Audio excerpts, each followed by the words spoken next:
Pemerintahan baru Indonesia punya satu gebrakan besar nih, program makan bergizi gratis. Nah, ini kan lagi jadi omongan di mana-mana ya. Yuk, kali ini kita bedah tuntas apa sih sebenarnya program ini? Gini, janjinya tuh simple banget tapi kuat. Setiap siswa dapat makan gratis yang bergizi di sekolah. Kedengarannya bagus dan gampang kan? Tapi, di mana kalau program ini ternyata lebih dari sekedar urusan perut kenyang? Karena, jujur ya, di baliknya itu ada pertanyaan yang jauh lebih fundamental tentang filosofi ekonomi bangsa kita. Sebuah kebijakan yang bisa jadi penentu masa depan, atau malah, meleset jauh dari sasaran. Oke, kita dalami bareng-bareng. Yuk, kita mulai dulu dari tujuannya. Apa sih yang sebetulnya pengen dicapai dari program ini? Jelas, ini bukan cuma soal bikin anak-anak kenyang loh. Nah, yang bikin program ini menarik banget tuh, karena tujuannya ada dua, ganda. Di satu sisi, jelas, ini buat intervensi sosial. Biar gizi anak-anak kita lebih baik, biar lebih cerdas, siap bersaing.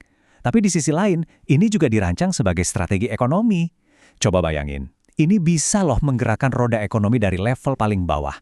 Dari petani, peternak, sampai warung-warung kecil. Jadi, ini poin pentingnya, kalau kita mau ngerti dampak sebenarnya dari program ini, kita nggak bisa lihat ini sebagai program sosial biasa. Kita harus lihat ini lewat kacamata sistem operasi ekonomi Indonesia yang unik banget. Nah, sistem operasi ini nih yang bikin Indonesia beda. Kita tuh bukan penganut kapitalisme murni, tapi juga bukan sosialis murni. Sistem kita tuh punya akarnya sendiri, dari filosofi bangsa kita.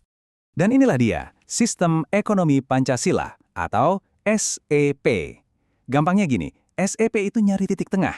Kesejahteraan kamu sebagai individu itu penting, jelas. Tapi, itu nggak boleh sampai ngerugiin kepentingan orang banyak. Keduanya harus seimbang, jalan bareng. Sistem ini tuh punya 3 tiang penyangga utama. Yang pertama, keadilan sosial. Artinya, semua orang, apalagi yang paling lemah, harus dapat kesempatan yang sama. Kedua, kekeluargaan. Maksudnya, kegiatan ekonomi itu harusnya dijalankan dengan semangat kebersamaan, bukan saling sikut-sikutan buat menang sendiri. Dan yang ketiga, yang paling khas Indonesia, gotong royong, yaitu kerja bareng-bareng untuk mencapai tujuan bersama. Oke, sekarang kita udah paham filosofinya. Mari kita sambungkan gimana program makan gratis ini secara ide, secara teori, bisa pas banget sama kerangka sistem ekonomi Pancasila. Ini jelas banget. Dengan fokus ke anak-anak, terutama dari keluarga yang mungkin kurang mampu, program ini tuh ya perwujudan langsung dari sila kelima Pancasila. Ini adalah cara negara hadir untuk motong rantai kesenjangan, ngasih fondasi yang adil buat semua anak bangsa biar bisa tumbuh maksimal. Dan ini nunjukin banget peran negara dalam SEP. Negara itu nggak cuma jadi wasit yang bikin aturan dari pinggir lapangan. Nggak, negara itu ikut main jadi peserta aktif untuk mastiin kebutuhan dasar warganya terpenuhi. Negara itu hadir sebagai penjaga buat mereka yang paling rentan. Tapi, nah ini dia pertanyaan besarnya. Ide di atas kertas kan selalu bagus ya. Pertanyaannya, apakah pelaksanaannya nanti bakal sesuai sama niat awalnya yang mulia? Disinilah tantangan terbesarnya. Dan ini bukan tantangan main-main. Bayangin deh, pelaksanaan program ini tuh kayak lagi berdiri di persimpangan jalan. Ada 2 jalur yang bisa dipilih. Dua-duanya beda banget, dan hasil akhirnya pun bakal sangat kontras. Di jalur pertama kita sebut aja jalur gotong royong. Di sini yang diberdayakan itu ekonomi lokal. Koperasi-koperasi di daerah, UMKM, para petani, mereka semua yang jadi pemasoknya. Duitnya jadi muter di komunitas, bikin ekonomi dari akar rumput jadi kuat. Nah, di sisi lain, ada jalur korporasi. Kalau proses pengadaannya didominasi segelintir perusahaan raksasa lewat tender yang katakanlah kurang transparan, program ini bisa-bisa malah cuma memperkaya sedikit orang di puncak. Niatnya baik, hasilnya malah menciptakan ketimpangan baru. Padahal kalau kita lihat lagi, visi para pendiri bangsa kita tuh udah jelas banget. Bung Hatta sendiri pernah bilang, koperasi yang dasarnya semangat kekeluargaan, itu harusnya jadi tulang punggung ekonomi kita.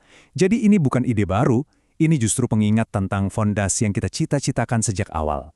Oke, jadi pertanyaannya sekarang, gimana caranya biar program ini nggak salah jalan? Biar tetap di jalur yang benar, jalur gotong royong? Tenang, ada cetak birunya. Setidaknya ada 4 langkah kunci nih. Pertama, dan ini wajib, semua proses pengadaan harus transparan dan akuntabel. Semua orang harus bisa lihat. Kedua, harus ada keberpihakan yang jelas. Prioritaskan koperasi dan UMKM lokal jadi mitra. Ketiga, program ini jangan jalan sendiri, harus nyambung sama kebijakan pertanian dan juga edukasi gizi di sekolah. Dan yang keempat, ini yang paling penting, masyarakat sipil harus ikut mengawasi dengan ketat. Jadi intinya begini, suksesnya program ini tuh bukan cuma soal niat baik. Niat baik itu penting, itu modal awalnya. Tapi tanpa tata kelola yang bagus, yang transparan, akuntabel, dan pro rakyat kecil, niat sebaik apapun bisa jadi percuma. Nah, kita kembali ke pertanyaan di awal. Program ini bakal jadi resep untuk kemakmuran bersama, atau malah jadi hidangan pesta yang cuma dinikmati segelintir orang? Pilihan dalam implementasinya nanti yang bakal menjawab semuanya. Dan masa depan program ini, yang mungkin juga jadi cerminan ekonomi kita ke depan, ada di jawaban pertanyaan itu.